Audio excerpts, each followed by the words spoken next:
예, 반갑습니다. 제가 바른생각 학원을 만들고 나서 맨날 고민하는 게 어떻게 하면 학생들의 합격률을 좀 더 올릴 수 있을까?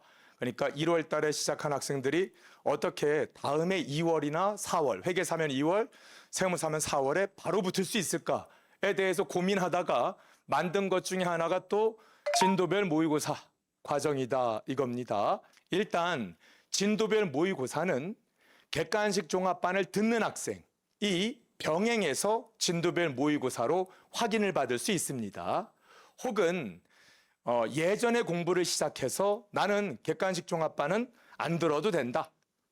예전에 공부를 시작해서 안 들어도 된다. 이게 이제 어떤 의미냐면 사실은 좀 마음 아픈 사연인데 2차까지 가셨다가 불합격하셔가지고 다시 시작하는 분이라든지 혹은 한 1년, 2년 정도 이미 전에 공부를 시작해서 1차를 한두어 번 낙방하신 경험이 있으신 분들은 그래도 1차 공부를 어떻게 해야 되는지 아는 분들이에요.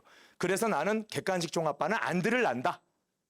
하지만 진도별 모의고사를 통해서 나의 약점을 한번 체크해보고 싶다라는 분. 그래서 종합반을 들으면서 진도별로 모의고사를 통해 성취도를 확인하고 싶은 분, 혹은 혼자서 여러 가지 이유로 혼자서 공부하시는 분이 내가 진도별로 잘 공부하고 있는지를 확인받고 싶은 분, 그리고 그 진도를 밀리고 싶지 않은 분, 이런 분들을 대상으로 총 9번에 걸쳐 연도 말까지, 이번 연도 말까지 진행을 한다 이겁니다.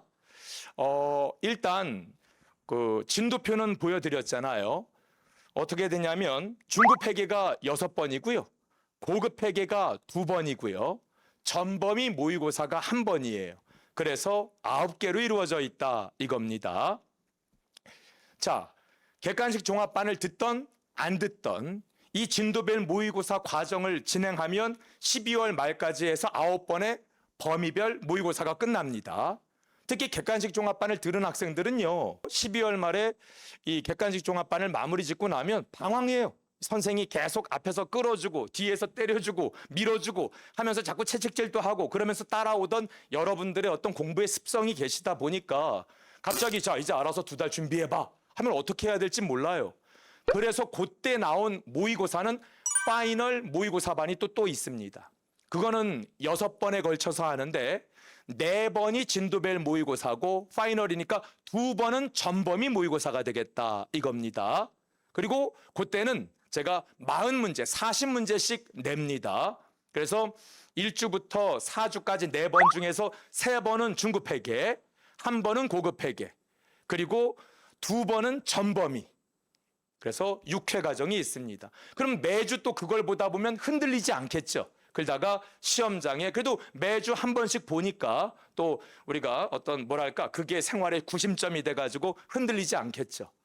그러면 여러분이 이 모의고사반만 따라오면 몇 번의 시험 문제를 보냐면 제 것만 보면 자 지금 이 진도별 모의고사는 9번인데 20문제로 구성되어 있어요. 그럼 180문제죠.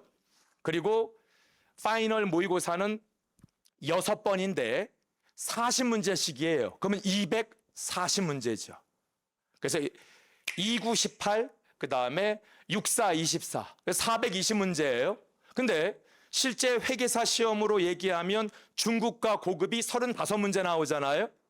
이건 내가 의도하려고 한 건 아닌데 아까 심심해서 나눠봤더니 420을 35로 나누면 12배수예요. 그러면 12배수로 우리가 문제를 이 진도별 모의고사와 파이널 모의고사로 공부하게 되는 거죠. 미리 얘기하는 건요. 지금 진도별 모의고사의 어떤 문제도 파이널 모의고사와 동일하지 않습니다.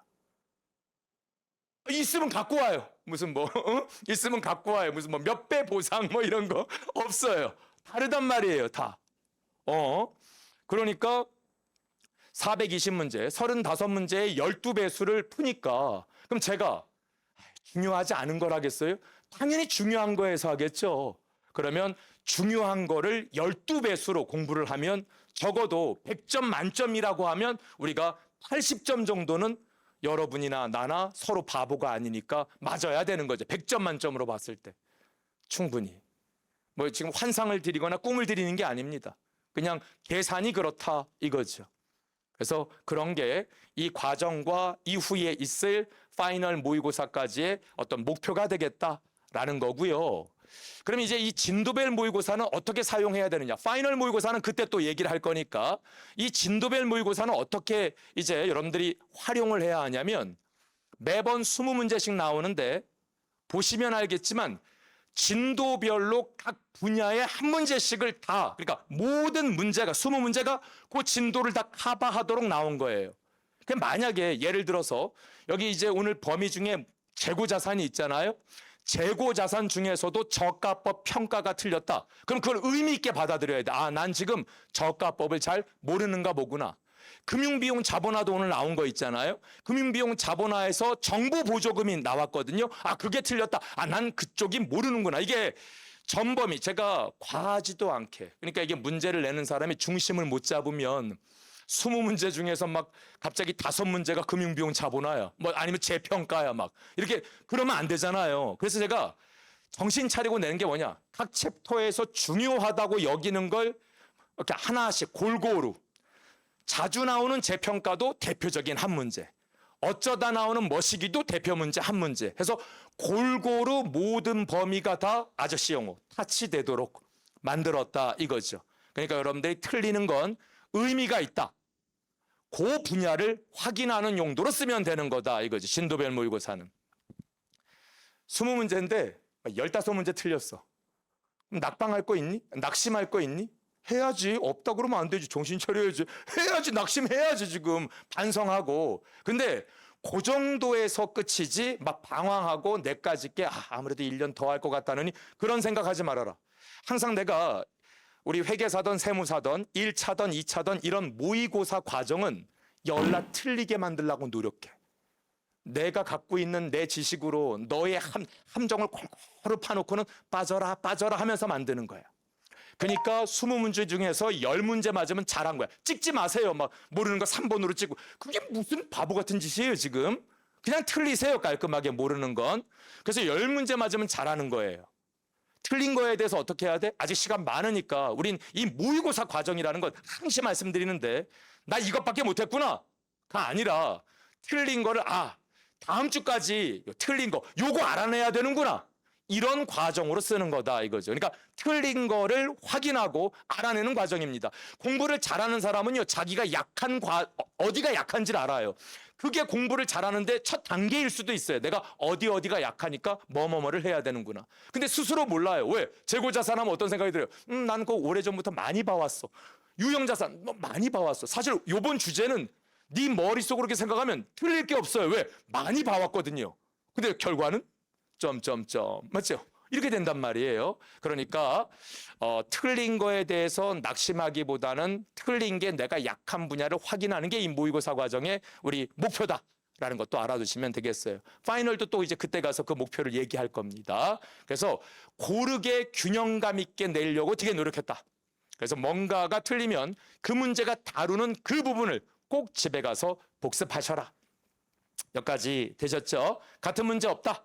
라는 것도 얘기했고, 그래서 이 9번의 모의고사와 나중에 있을 파이널 모의고사 6번 이게 합쳐지면 정말 골고루 전 범위를 아주 여러 번 훑는 거다 이거지. 특히 이제 마지막으로 좀 드리고 싶은 말은 요즘 같은 이 회계사 세무사 시험은 사실은 이젠 문제 은행식이라고 해도 과언이 아니에요. 물론 형식적으로는 문제 은행은 아니에요. 하지만 오랜 전통으로 시험이 계속 되다 보니까 출제위원이 아무리 똑똑하셔도 하늘에서 뚝 떨어진 해괴망측한 아니면 아주 기가 막힌 멋진 문제를 이제 만들 수가 없어요. 이미 선배 교수님들이 다 만들어 놓으셔가지고. 그래서 그냥 그 문제가 돌고 도는 거야. 변형되면서. 그러니까 이 모의고사 과정이랑 얼마나 궁합이 맞니? 나는 기출문제를 모태로 해서 이걸 변형시키는 거라고. 그러니까 내가 골고루 내면서 골고루 내겠다가 목표고, 두 번째는 기출 문제를 보고 내가 이제 요번 연도에 출제위원이라고 하면 전에 선배들이 낸 기출 문제를 어떻게 변형하면 좋을까를 생각하면서 변형한 것들이다 이거지. 100% 다 변형했어요. 그러니까 궁합이 잘 맞겠죠. 자, 그러니까 이 과정 잘 따라오시면 도움 크게 될 것이다 라는 얘기 드립니다.